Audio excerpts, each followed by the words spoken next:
السلام عليكم ورحمة الله وبركاته. إبداع جديد من إبداع كنوز الرياضيات وميس سحر صبري.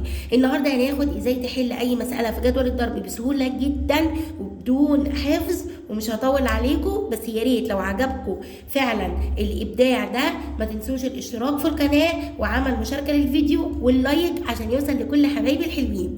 أول حاجة، لو أنا هضرب في 2 7 في 2 حطها قاعدة في دماغك. أول أما ألاقي عدد مضروب في 2 معناها إن أنا بجمع العدد مرتين. 7 في 2 يعني اجمع السبعة مرتين، 7 و7 14.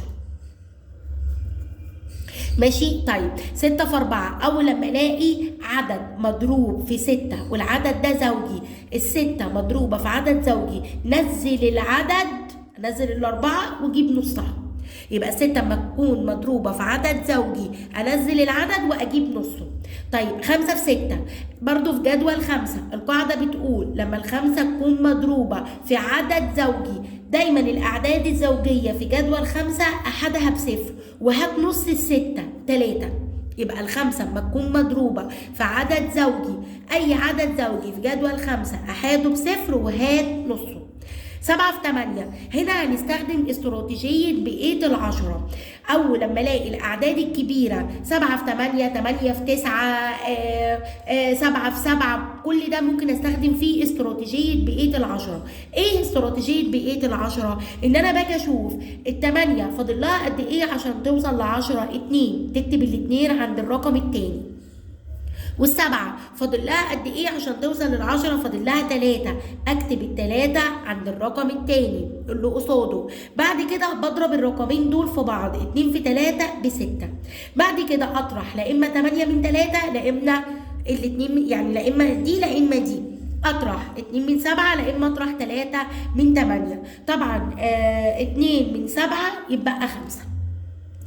4 في 3 هنا هستخدم استراتيجية جدول 3. قلنا في استراتيجية جدول 3 هستخدم كفة الإيد، كل صباع ب3. أنا عندي 4 في 3 هطلع 4 على إيدي، كل صباع في 3.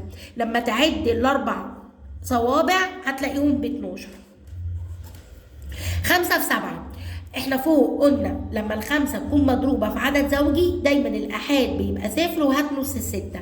هنا برضو الخمسة لما تكون مضروبة في عدد فردي دايما الأعداد الفردية اللي مضروبة في جدول 5 بيكون أحدها ب5. بيكون أحدها بكام؟ ب5.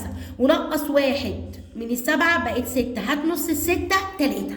يبقى أنا في الأعداد الفردية اللي موجودة في جدول 5 بيكون أحدها ب5 ونقص 1 من الرقم وأجيب نصه.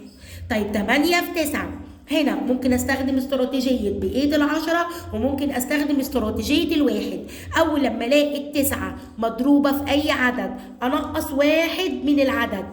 8 ناقص 1 7، ودي في خانة العشرات أكتبها في العشرات. 8 ناقص 1 7، أرجع أنقص 7 من ال9 2. يبقى ال9 لما تكون مضروبة في أي عدد أنقص من العدد ده 1 وأحطه في خانة العشرات وبعدين أنقصه من ال9. برضو تاني 9 في 4 زي ما اتفقنا. 9 في 4 هنعمل ايه؟ هنقص 1 من الأربعة 3، أرجع أنقص ال3 من ال9 6. طيب 8 في 6 قلنا أول لما تلاقي جدول 6 الستة مضروبة في أي عدد، لو مضروبة في عدد زوجي، لو مضروبة في عدد زوجي أنزل العدد وأجيب نصه، أنزل ال8 وأجيب نصها 4. دي قواعد جدول الضرب، ان انت لو مشيت عليها صدقني هتحل اي مسألة. نقولها كمان مرة. اي عدد مضروب في جدول 2 نجمع العدد مرتين. جدول 6 مضروب في عدد زوجي انزل العدد واجيب نصه. الخمسة مضروبة في عدد زوجي دايما الأعداد الزوجية اللي مضروبة في جدول 5 أحدها بصفر وأجيب نص العدد. طيب أي أعداد تانية هستخدم استراتيجية جدول 10. التمانية يعني جدول 8 ده استخدم فيه من أول 8 في 7 استخدم فيه استراتيجية بقية العشرة. ال8 فاضل لها ايه عشان توصل ل10؟ 2 بنكتبها عند ال7. ال7 فاضل لها ايه عشان توصل ل10؟ 3 اكتبها عند ال8. بعد كده بضرب العددين في بعض، 2 في 3 ب6 واطرح، امتى اشيل ال3 من ال8 أو 2 من 7 هتديني نفس الإجابة. 4 في 3 جدول 3 استخدم دايما استراتيجية الإيد، كف الإيد، ودي أسهل جدا.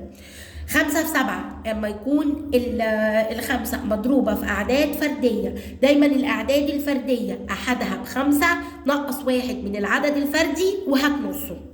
جدول 9 دايما أحلى استراتيجية وأسهل استراتيجية في جدول 9 نقص 1 من ال8، العدد اللي مضروب في جدول 9 انقص من 1 واحطه في العشرات وارجع انقصه من ال9 واحطه في الآحاد. تمام. ال6 مضروبه في اي عدد زوجي انزل العدد واجيب نصه. تعالوا اهوت مثلا لو انا جيت قلت لك برضو عايزه اضرب 9 في 3، قلنا بننقص 1 من ال3 من العدد اللي مضروب في 9، هنقص منه 1 بقى 2، قلنا بنحطها في خانه العشرات وارجع اطرح 2 من 9 7.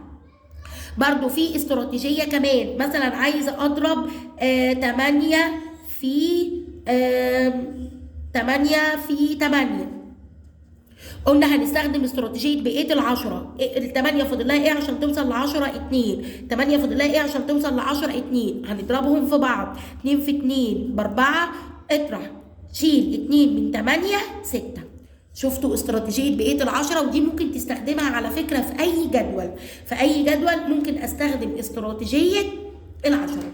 أتمنى يا رب إن انتوا تكونوا فهمتوا، وأتمنى يا رب القواعد اللي أنا قلتها لك النهاردة تمشي عليها. لو سمعت الفيديو تاني برضو فكر في القواعد وحاول كمان ان انت تكتبها، تكتب الملحوظات دي في ورقة، هتلاقي موضوع الجدول بالنسبة لك سهل جدا جدا جدا. كل جدول استخدمه استراتيجية، وخصوصا جدول 2 بجمع العدد مرتين، جدول 6 مضروب في اي عدد زوجي انزل العدد واجيب نصه، ال5 مضروبة في عدد زوجي يبقى احدها ب0 وهجيب نصه، ال5 مضروبة في عدد فردي الآحاد هيبقى ب5 وانقص 1 من الرقم واجيب نصه، ال9 لو مضروبه في اي رقم انقص 1 من الرقم واحطه في العشرات وبعدين ارجع انقصه من ال9. اي حاجه في جدول 8 استخدم استراتيجيه بقية العشرة. اتمنى يا رب ان انا اكون سهلت لكم جدول الضرب، وان انت فعلا بعد كده تعرف تحل اي مسألة في جدول الضرب في ثواني وبسهولة جدا. واشوفكم في فيديو جديد. باي باي، مع السلامة.